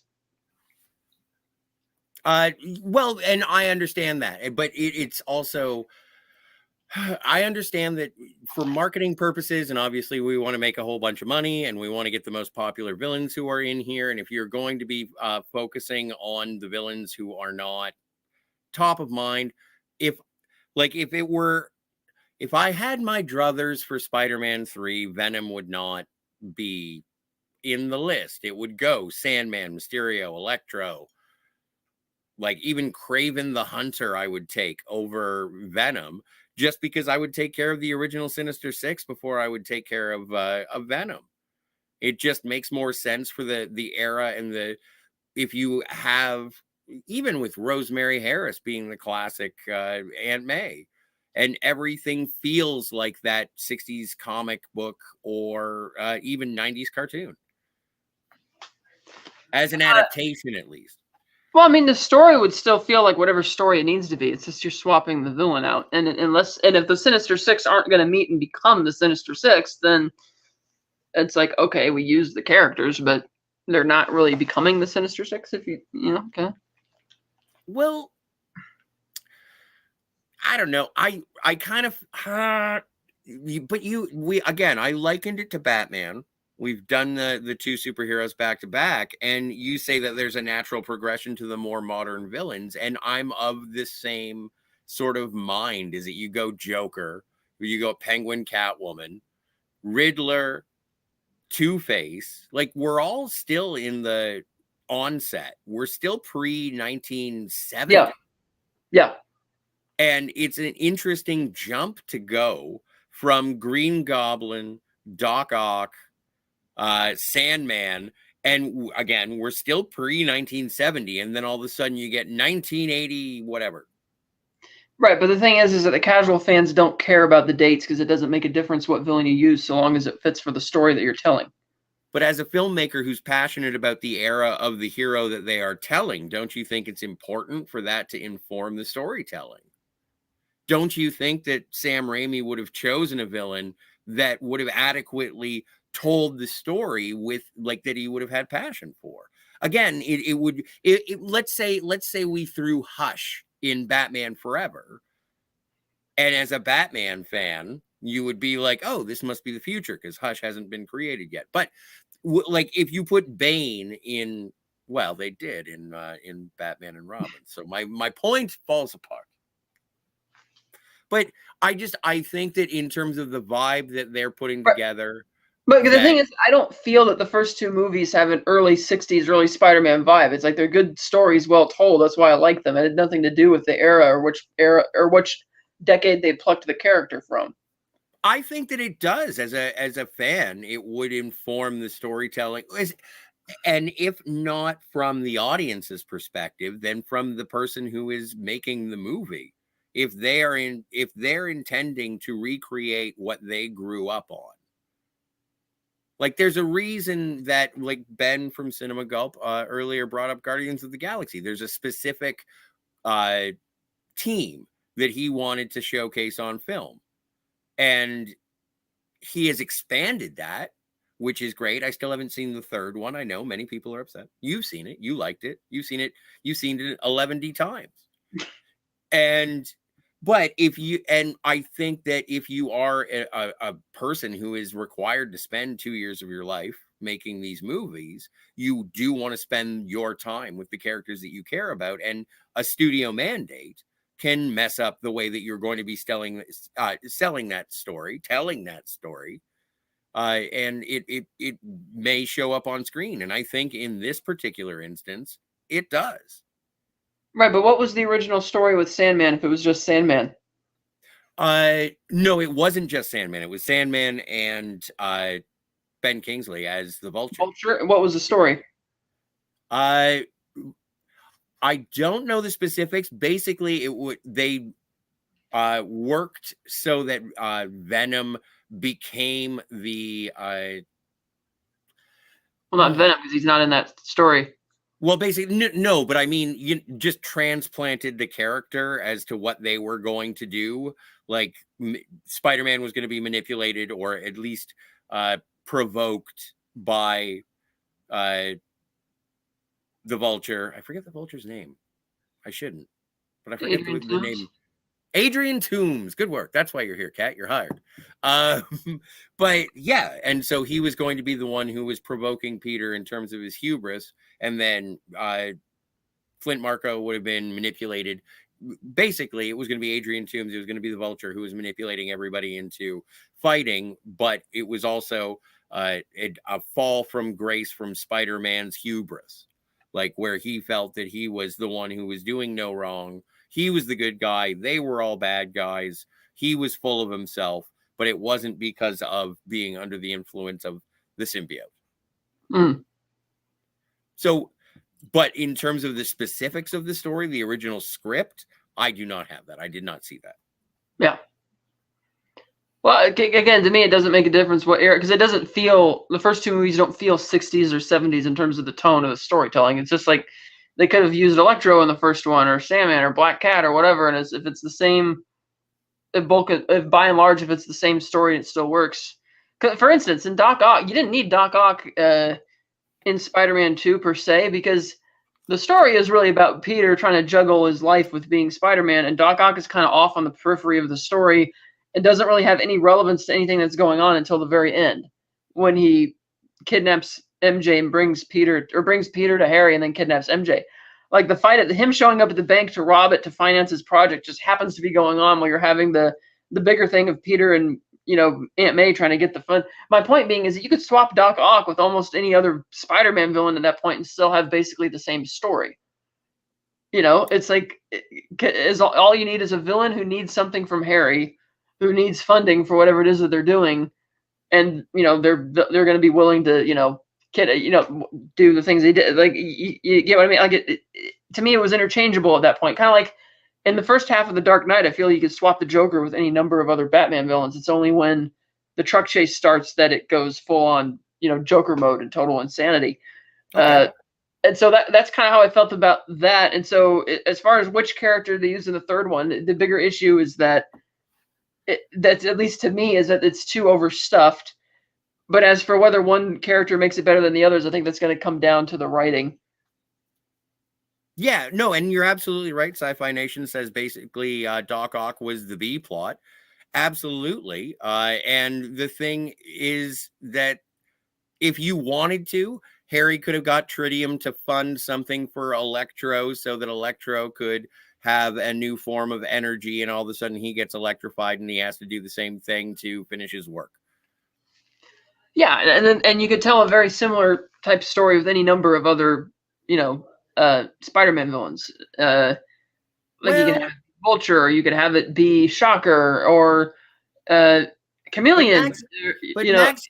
Max Dillon is not motivated by the same things Doc Ock are, and so there would have to be some character tweaking. But no, it still works. It still works. I'm being pedantic. Yeah, but it's kind of, but you get what I mean. It's like, to me, if the movie is, it's one thing if they want to make it a period piece and you want something that fit and feels like that. But if it's not a period piece and it doesn't tonally feel like it's trying to imitate that, because this, to me, Spider-Man 3, ironically, feels more like something out of the 60s, again, with a lot of the cheese factor in it that you'd get out of a lot of those early comics. Like, even reading the Batman comics from the 40s, a lot of them were super cheesy, to the levels that I feel that parts of this movie, Spider-Man 3, get that I didn't feel in the first two Spider-Man films, which goes back to my suspension of disbelief. I feel that the first two movies feel more believable in terms of the way everybody is and, like, real, whereas it doesn't seem like the way New York is embracing Spider-Man and this could be the end of Spider-Man and all that in the third movie just doesn't feel like the same people of the city from the first two movies.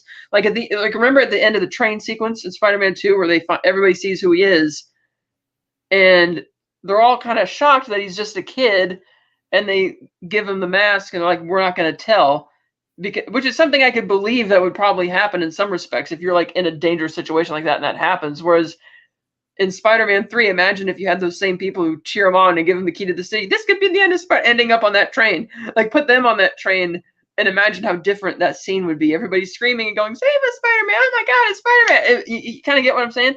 It's a bit like, I feel that the first two films in a way are trying to feel hyper real, whereas this one feels like it's more steeped in the comic aspect of the storytelling. Possibly. I can understand where you're saying. I can definitely understand that the first two movies feel like movies. Yeah. And the third one feels like it's just like, we need comic book things. Right. And that's a great way of putting it. It's like the first movie, or the first two movies, I'm compelled with the characters to the point that I'm not like counting time until he puts on the suit and have action going on, because I like the characters and the story that's there. Again, especially with Spider-Man 2, where I would argue that, yes, Doc Ock is kind of the B. Look, the A plot is Peter dealing with his problems with juggling work and school and all that. The B plot is, I think, Harry and how he's going to care, because Harry's his best friend, and that's kind of something nagging at him. But Doc Ock almost felt like a C plot, because it's like, okay, he's escaped the hospital, he's going to do this, and then we kind of forget about him for a while until the bank situation comes up again, and then after the bank fight, we kind of forget about him again until the whole train fight towards the end. It's like very much off on the periphery, because Sam Raimi knew the movie and the characters and the story was compelling enough that you were going to be invested in Peter and all that to really like it. So that's a good analogy to make. The first two felt like movies. The third one does feel like, let's make it comic book things and more tonally comic booky. Yes. And you know what? I have a reaction in my chest that is automatically, it makes me want to blame Avi Arad. Yeah. Is that rational? Well, again, it depends on, because yes, he shoehorned in Venom, but I'm not sure if that had an effect on the thing which really bugged me, which was the cheese factor, and just the delivery of the lines and all that. I'm not sure how that came about, because again, I feel that the story of confronting your hubris and ego, I feel, works a lot with the version of the Venom character they had, as opposed to having another villain just kind of manipulating things on the side. And what exactly is Vulture's motive? I don't really know. Well, again, I'm speculating on something that I haven't read. I heard through audio commentaries and interviews and whatnot, through going through special Yeah, features on a but basically, if I were to DVD. put it in a pecking order, my problems with this movie are number one, the cheesiness. Yeah. Secondly, the Harry plot and how that plans out. Thirdly, yeah, exactly. Thirdly, the Sandman plot, Right. and then fourthly, The the plot. Venom, the Gwen Stacy Venom plot. How Or many plots are there? let's see, there's like 4 or 5 because we have got- We got we have Peter and MJ getting married. Peter and MJ getting married. Peter and Harry. City Loves Spider-Man. City Loves Spider-Man. Well, the Yeah, City Loves Spider-Man kind of feeds into the Mary Jane story because that's her problem with that he's getting, the right. success. So that's the Mary Jane story. The Harry's story. Then we have the Sandman story. We have the Venom story. Mhm. We have Gwen Stacy, who kind of weaves around between the two, between the Mary Jane story and the Venom story. And I would say that even like the Uncle Ben, Right, like, and then the Uncle Ben retcon, the Uncle Ben retcon. That's another thing. I felt that they didn't.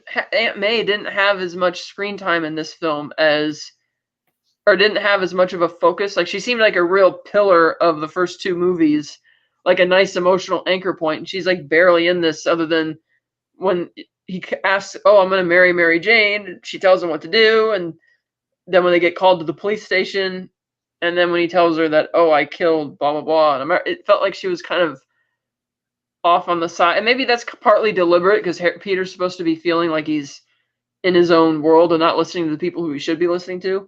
Mm-hmm. But I didn't feel that, like when you have the funeral scene at the end, and I'm looking and it's like, okay, so Gwen Stacy's here for some reason. Yeah, I noticed that myself. Captain Stacy is here for some reason. Yeah. And Aunt May is there, and she throws a flower on the coffin, and it's like, I didn't feel that. Well, Aunt May being there makes sense. Yeah, okay, she'd be in there, but well, and it was really they got Joe Manganiello as Flash Thompson. He comes back in the third one to go to Harry's funeral. I didn't see. I thought that was a neat touch. That was a nice reference to the previous films. But like, and the reason I guess I'm bringing all of this up, like this is the third movie in the trilogy. And so I am, whether they were anticipating going farther or not, essentially what you get from this movie, in my mind, when I watch it with the knowledge of the production nightmares, I see a Spider-Man movie, and it's just not there. It's like looking at it through a dirty window. Mm-hmm. I can see all the people, all the cast, all like everyone's there, but there's so many things that are blurred. And then about, near the midway through the second act, Spider-Man becomes ultimately irredeemable by, excessive public domestic violence. Right. That is another thing I forgot, that he actually, it's like, oh yeah, he did hit Mary Jane and knock her to the ground, and for some reason he just walks outside and nobody seems to think that's a problem. It's like, yeah. Well, and then they let him back, and then they let him back in the same place at the end of the movie when he goes to see her, singing again. Well, and what an unearned sort of reconciliation at the end between those two characters. What happened? So Peter, Spider-Man, I might add, he can punch through brick, reflexively punches Mary Jane backhands. So it's not like it was a closed fist, as Sean Connery would point out, but knocks her down. He goes away, and then Venom kidnaps Mary Jane. Spider-Man obviously goes to rescue, and then they meet up at the end, and it's like, no, we're okay now. You saved me again. Yeah, because it's not like she makes any connection that the reason Peter became such a jerk was because of the suit. She never makes that connection. Oh, but wait. I would argue that there is enough dialogue back and forth when Mary Jane is in the taxi, suspended above the construction site, that maybe, like, I'll give Mary Jane the credit that she understands what's going on. Yeah, he does, I guess, mention because he doesn't, because Peter doesn't mention the key bit about that suit. I know it, the power, it feels good and it corrupts. He doesn't say that until he has fallen way down below the taxi, like well out of earshot of Mary Jane. And she doesn't really know who Eddie is, or she might know him from the being publicly disgraced. And that whole ridiculous thing where he goes to the church and he's like, I want you to kill Peter Parker. And see, I like that bit though, where he says that and he goes and he sees him up there in the bell tower, and it just comes, that's a great beginning where it just kind of grabs him and it's like, oh, this ain't going to be good. But yeah, you're right. The reconciliation isn't really earned. And in a way, I would think that maybe it's not that earned. Because in No Way Home, Peter makes the quip that, oh, you know, me and MJ, we kind of make it work, you know? It's a very, and I can't wait to get there, because the thing that looking forward to Amazing 1 and 2, I am going to watch the MCU Spider-Man movies, but I am most looking forward to rewatching No Way Home, just so we can get back to these villains. Like, I still haven't even seen Far From Home. You didn't see Far From Home? No. But you saw No Way Home? Yes. Interesting. Well, yeah. It's the age of the internet. Spoilers are not something that you can avoid very easily. And if you it's easy to avoid spoilers. I do it all the time. See the movie. Don't get spoiled. No, you know what? Let me see. It was 7. I didn't see Infinity War for the first time until it had been out it was its 14th day of release. I was on the internet nonstop for the 2 weeks in advance of that. And then and reading articles about the movie and all of that did not get it spoiled. And finally went. Well, you're stronger than me. You're stronger than I am. Good for you. When I see a link labeled spoilers, I say, "Ooh, this will be interesting." I have no compunction about spoilers. I will be spoiled because it is the context and the heat of the moment that makes the storytelling good. I don't really care that whatever, I don't know, Rosebud was a sled. It's not going to make any difference until I see the progression of Charles Foster Kane's life. Oh, he was dead all along, I guess. So it doesn't make any difference to me until I see the emotional weight of the story. So yeah. Sci-Fi Nation says, so the new writers should pay attention to the past canon. I can get behind that. Yeah, absolutely. I think that is important, but again, playing both sides of it, Sci-Fi says getting the audience to invest in the characters is a sign of good writing, acting, directing. Absolutely. 100%. But this is when you say directing and writing, when you have a writing team that involves the director, and the director's obviously involved in the directing, if he has a passion or a love of specific characters and they tell him, no, you got to use these ones instead, I can see how that can derail the enthusiasm of the direction. Now, I'm not saying that Sam Raimi showed up for work and was like, no, I don't like this character, so I'm going to make a bad movie. But I do think that he would have showed up happier if he had the characters that he could have played with, thusly making a better movie. Maybe, yeah. That's speculation. Totally. Yeah, I just feel that in general, that for a third movie, they didn't need that extra third wheel, like in the original version where we have Vulture and Sandman and then Harry. It's like we don't need Vulture. That's right. Like 2 is enough. We don't need to add the third wheel. And I agree. Yeah, I think that gets overstuffed at that point. So save it for later. And I guess you do have to resolve the Harry. Yeah, to me, that should be the A plot of the third movie, given the way they ended part 2. Because as much as I would argue, again, logically, he should no longer be mad at Peter for killing the father. It should now be the issue that you're my best friend and you've been like keeping this from me, even though blah blah blah. Like, I think he's smart enough to realize that, okay, Peter didn't want to tell me because he didn't want my image of my dad to be ruined or whatever. But given the way things have been going, it's like he should have told me. And that, I feel, should have been the A plot, whether it was going to be the finale, the grand finale of this continuity or not. That still should be the A plot coming off of Spider-Man 2. And in either way, either version, it doesn't sound like it was ever going to be. Yes. And yeah, I think that you're absolutely correct. That makes the most sense in terms of capping off a trilogy. And even if you're not finishing, then you can still have a Matrix. What's the fourth measure? Resurrections? Well, You I can mean, still- not even that. You could just, because you could still finish the Peter Harry storyline and relationship in Spider-Man 3 and then go on to do Spider-Man 4 if you want to. But to leave it lingering, and the fact that this movie and apparently what sounds like the other one were both treating the Harry plot as like the D plot as opposed to the A plot. It just kind of just feels bizarre to me and wrongheaded either way. Because it's like that's really the thing. Because again, when we were talking about this on Spider-Man 2, the big trailer moment when he says, like, let's see who's behind the mask. That was like one of the most anticipated trailer moments in any movie trailer I've ever seen. The hype was real, and that was what everybody was excited to see follow. I mean, I remember it was a little bit of a buzzkill for me when Harry drops the knife. He sees his hair, like, we're gonna have this big heart to heart, and he's like, sorry, bigger things are happening, I gotta go. And so going into the third one, it's like, oh man, this has got to be the A plot. But the idea that once again Sam is thinking, well, we got to do the Sandman story. It's like, no, the A plot should be Harry. That's your plot. That's what the main story needs to be for Spider-Man 3 at this point, you know. And in either version, it wasn't.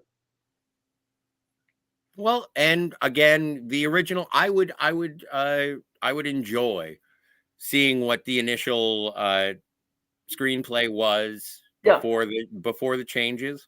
I'd love to find out what that is like before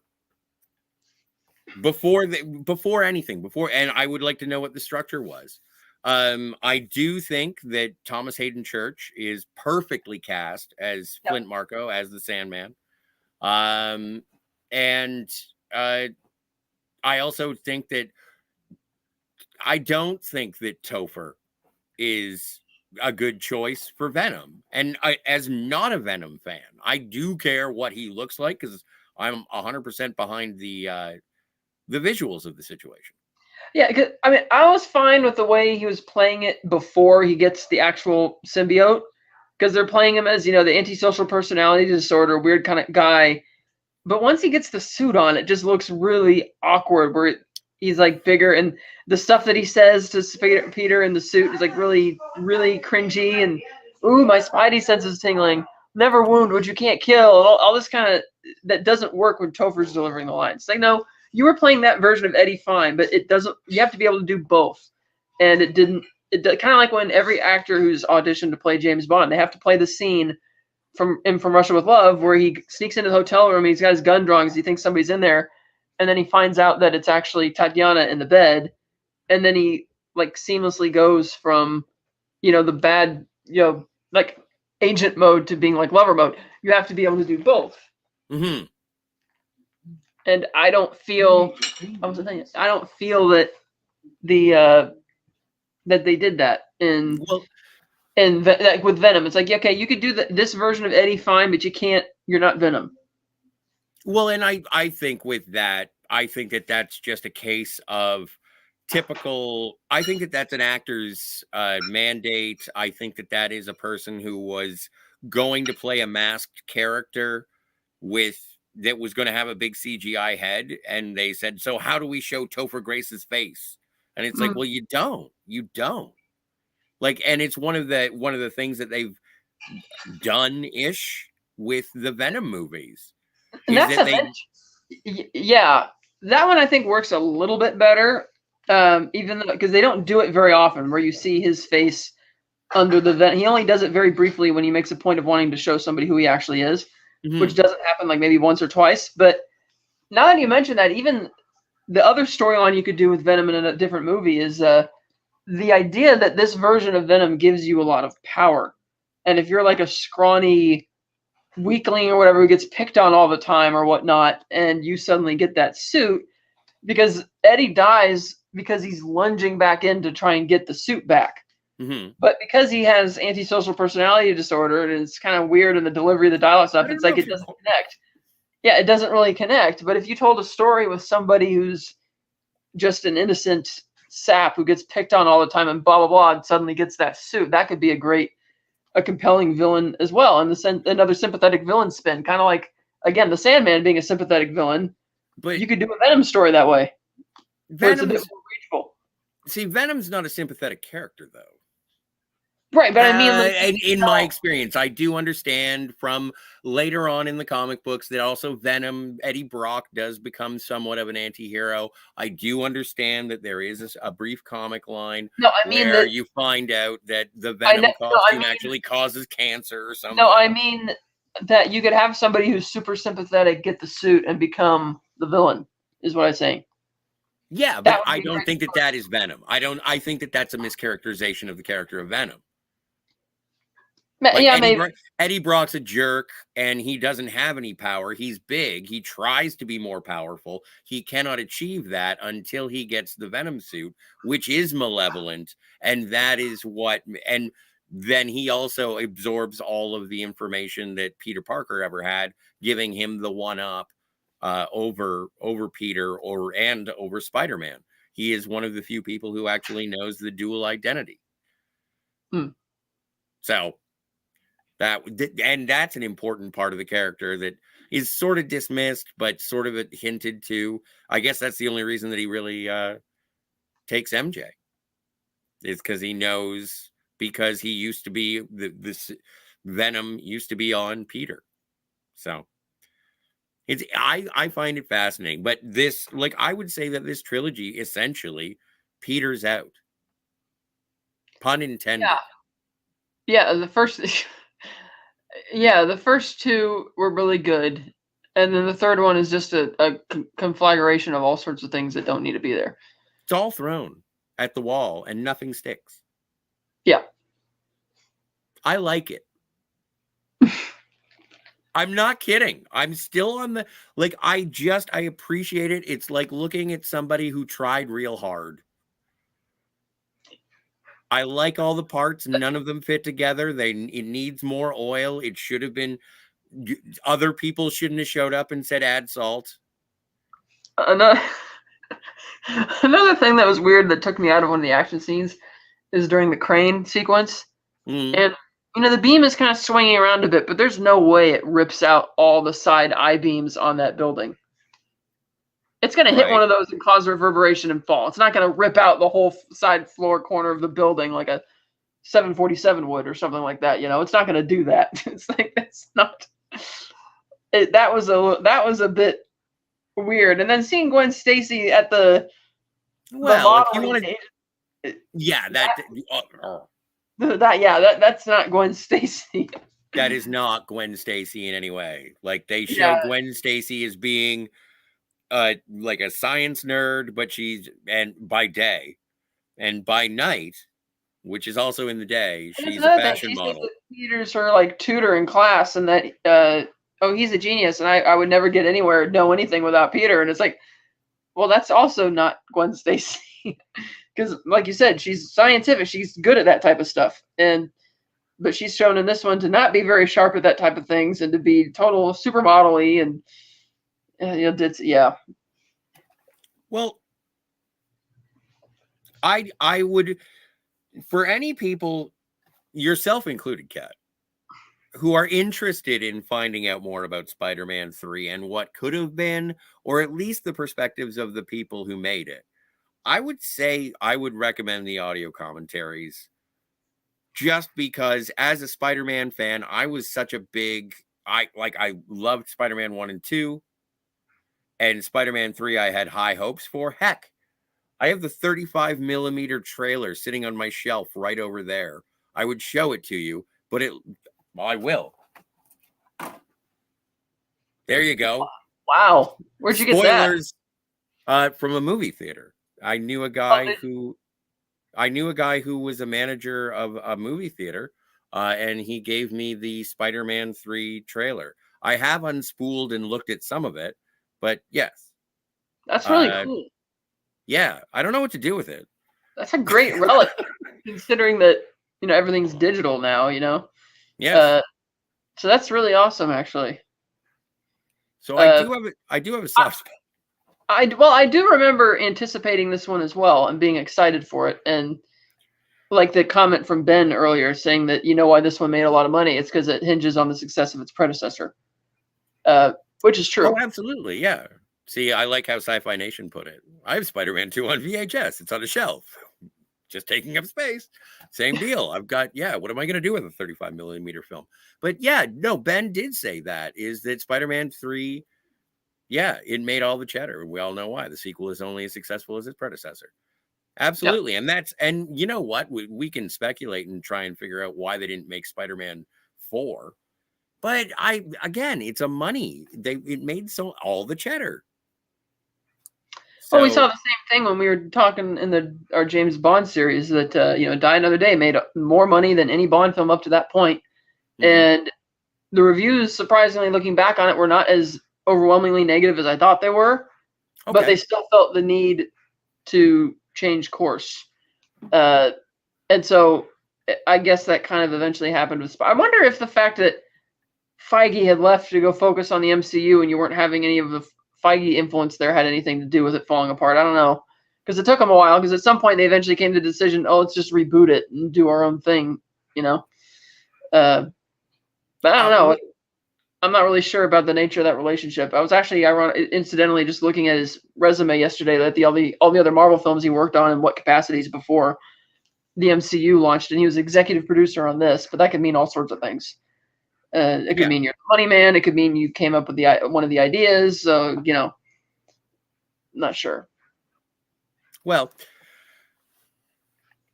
it'll be interesting. Yeah, I had the strongest urge after watching this one, and I was just like, Aviaran, and I was like, you know what? I'm gonna watch Fantastic Four now.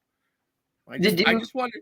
No, I did not. I did not watch it. No, I wasn't asking that. I said, did you know that in the end credits for No Way Home, towards the beginning of the end credits, there's like a special thank you thing for Avi Arad?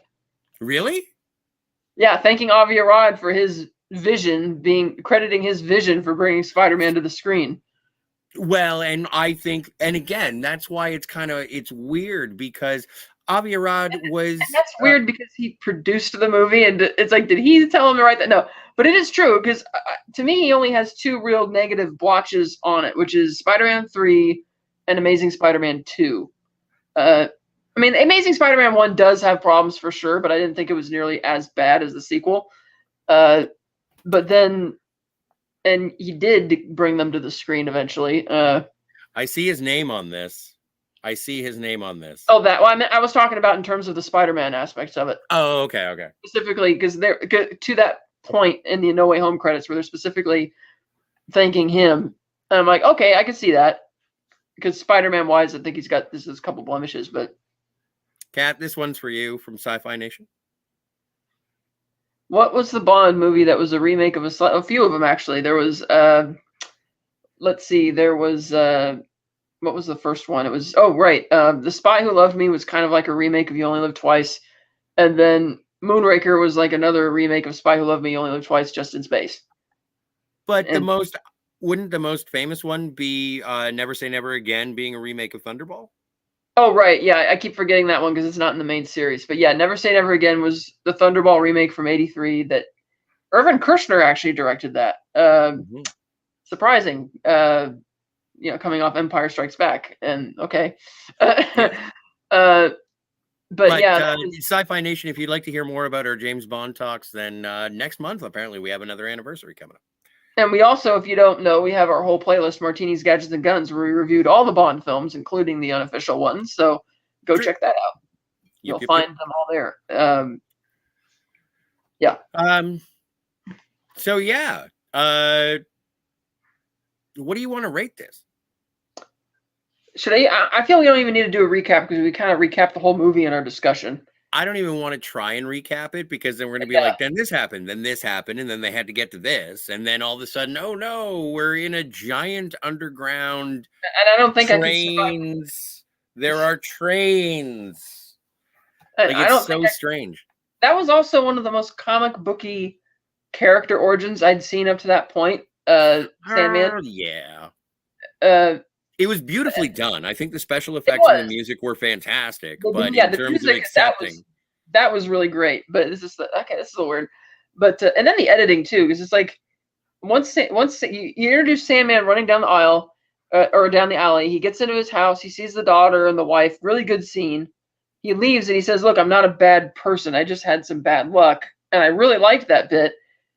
And I felt that the next scene should have been Captain Stacy getting the notification that they're chasing him, and then finish that whole portion of the Sandman thing. Like, don't cut away to Peter and set up the Harry plot, because then it's kind of like you're diverting your attention back and forth, blah blah blah. Like what? And there was a lot of that going on in this movie, like for unnecessarily for cutting up things, intercutting it nonstop, which didn't need to happen. So that's another thing. And then I can't withstand recapping the cringe that is the Peter in the black suit stuff for the most part. Like the emo. Yeah, the emo thing and walking around town and calling like people and that kind of stuff. And I'm gonna get revenge on MJ by taking Gwen to the same restaurant and club and doing this little dance. And it's like so. I mean, the cheesiest moment probably in almost any comic book movie when the end of that dance happens and he gives her that look. And I'm like, what the hell is this? And I can't remember. I recognize the guy who played the bouncer. I don't know who played the bouncer. I know that the guy who played the restaurant manager was one of the Bobs from Office Space. No, it was Dell. It was Dell from Office Space. Okay, yeah, because the guy who is the bouncer almost reminded me of one of the henchmen from Iron Man 3, who's like, "Oh, I'm beyond terrified." When he kind of looks the same kind of. I kind of recognize him, and maybe it is the same guy, because like stunt guy or whatever. But I just recognize the bouncer for some reason. But yeah, I can't recap that. That's just too cringe. And I also noticed that Jameson didn't have as much screen time in this movie either, because his scenes were kind of more or less restricted to the Eddie Brock plot rather than him having his own scenes. And the last time you see him is when he was with a little girl who sells him the camera for $100 and then withholds the film. Film is extra. Oh, thank you, Sci-Fi Nation. $10 super chat. Would you like to, Kat? Yeah, he says, here's for an interesting show, Scotty and Catherine, especially after having been kept over at work after closing time at 10 Eastern, thanks to a senior citizen with insomnia. Ahoy! Ahoy and thank you. Just try and Harry Osborn it. Just forget about it. Forget it ever happened until later. Much later. Yes, indeed. But thank you again, Sci-Fi. That's very gracious. Thank you. It is. So, what do we give these movies again? Do we give them webs? I think we give. Or web shooters? Or spiders? I can't remember. It's been a while. I think webs. Let's give them webs. Okay, what do you give it? Out of 10? Yeah. I'm gonna give this. I'm gonna give the movie a 5. I'm gonna give it a 5 out of 10. I'm gonna give what I think it could have been like a 6, but I'm gonna give the movie itself a 5. All right, I'll give the movie itself, I guess, a 4. Nah, it makes sense. It makes sense. It's still Spider-Man. It still has the original cast. It's one of the few third movies where it has like the entire original cast. No one's recast.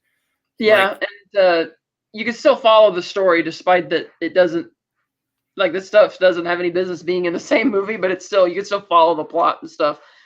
Despite so 4 out of 10, not very good, but I give it 4 webs.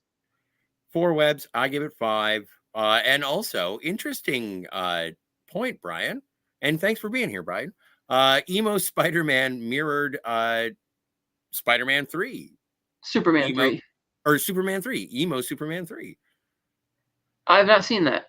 You haven't seen Superman 3? I haven't technically seen any of the Superman films. We'll worry about it later. Yeah. We'll worry about Christopher Reeve later. Once we'll make a show out of that for the sake of forcing me to finally watch those movies. Yes. Well, I don't even know what to call it. Fortresses of Solitude, Kryptons, and Daily Planet. Kryptonite. That's like Kryptonite, Kal-Els, and I don't know. Yeah, who knows? Capes, Kryptonite, and wait, he's from Kansas, so Kansas, Capes, and Kryptonite. All right, Brian. we will keep you updated with Superman 3. Next up, we're going to be talking about. Anything else in the comments? Yes, Sci-Fi Nation is making fun of me because of an ancient game of Risk where he accuses me or has observed me rolling nothing but 6s and 4s. I used a plastic cup with my dice and then held the dice. Was it like an online thing or what? Yeah, no, we had the board was set up in a different country and we were all rolling our own dice. Some people had cameras. And there was questions as to whether or not my rolls were legitimate. I don't think I'm good enough to cheat that well, but it was working out in my favor, and That's so I great. will accept. International game of Risk over there. That's great. It didn't turn out well for anybody. Yeah. I don't think we finished. But then again, how many games of Risks are actually finished? That's I finished a few. But next up for Webs, Gliders, and Spiders, we are going to be doing a double feature of the Garfield, Emma Stone, Mark Webb directed duology of The Amazing Spider-Man 1 and 2. Yes, and we're hoping to. Yes, that'll be the next one, and that should be fun. I'm looking forward to it. That's going to be dropping soon. And then after that, we'll figure out what's going on. Oh, and then also, if you're a fan of the Fantasmagorium, check out all of the playlists that we've got going on here. We have Webs, Gliders, and Spiders, Bullets, Blades, and Babes, Martinis, Gadgets, and Guns. What was the Batman one? Capes, Cows, and Crusaders. That's it. And so, yeah, we have a multitude of content if you guys are into us jawing about it. And thank you so much if you are. We're here usually every Wednesday and also whenever we want. Yes. Right? Yeah. Cool. And then, but also you've been talking about The Mandalorian with Steve as well. Yeah, we followed for the first 4 episodes, I believe, and then some stuff happened and we haven't ever gotten back to it. So we'll see. I mean, I'd be down for continuing it as if, nothing happened. The 5th one being the 5th episode, 6th, so on and so forth, but whatever. We'll see. We'll try and get that back on the air. We'll find out what's going on. And Anti-Derivative Jill and I have been talking about Quantum Leap. We're going to be covering the last 2 episodes of season 2 shortly. And we've covered the first 8 episodes of Picard. And then the internet broke me. And, how many left? 2 episodes left in Picard, but I don't know if we're ever going to review them. Finish it. Just finish it and get it over with so you don't have to think about it anymore. Yeah. I really don't want to think about it anymore. Anyway.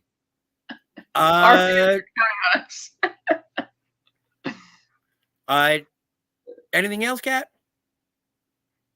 No, I think we said all there is to say about this one. I do remember, though, that I did buy the 2-disc special edition DVD on release day, the Target exclusive. And I took a bus in the morning. I was there at like 8:30 in the morning, right when the place opened, to get it, and took the bus back and walked home because it was my off day. And it was fun diving into the bonus features and everything. But you could tell, even without anybody having to say it on the official features, that, yeah, there was a lot of studio interference going on. Yeah, and again, I would say if you're interested in the movie or what could have been, it's one of the classic DVDs that will have so many special features where everyone is being relatively honest. They are talking about it. Yeah, that's what it looks like. And mine had the slip cover with the close-up of Spider-Man, like looking down at his hand as it's being overgrown by the symbiote stuff. Yeah. No, that's really cool. That's yeah. I remember I had interviews with the late Lord Ziskin as well. That was cool. And so, yeah, I mean, yeah, it made its money and it had some of its fans in the day. And I remember there was a super enthusiastic fan when I was on Tim's talk about this over a year ago. That was cool. And we had a really fun conversation about that because everybody on the panel, except for one person, were bagging on it. And the other guy was like super all jazzed about it, which was fun. It was really cool.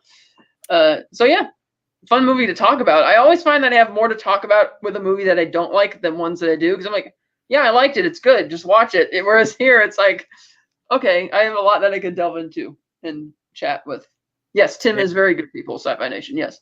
I just did a absolutely. Guardians 3 spoiler review with him the other day.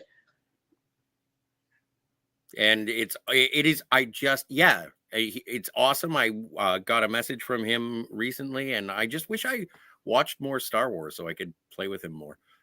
Just hang out. I don't watch enough Star Wars to. But he does other things. He does. But he sent me a message, and I'm just like, I guess we just don't watch the same things that much anymore. But we will. I can't wait to talk to him again. It's always a pleasure when I can. Yeah. How do we end this thing? Well, not with a funeral like in most of the films. Well, okay, good. No one died this time. But yeah. With great power comes great responsibility. Spider-Man will meet again. Spider-Man.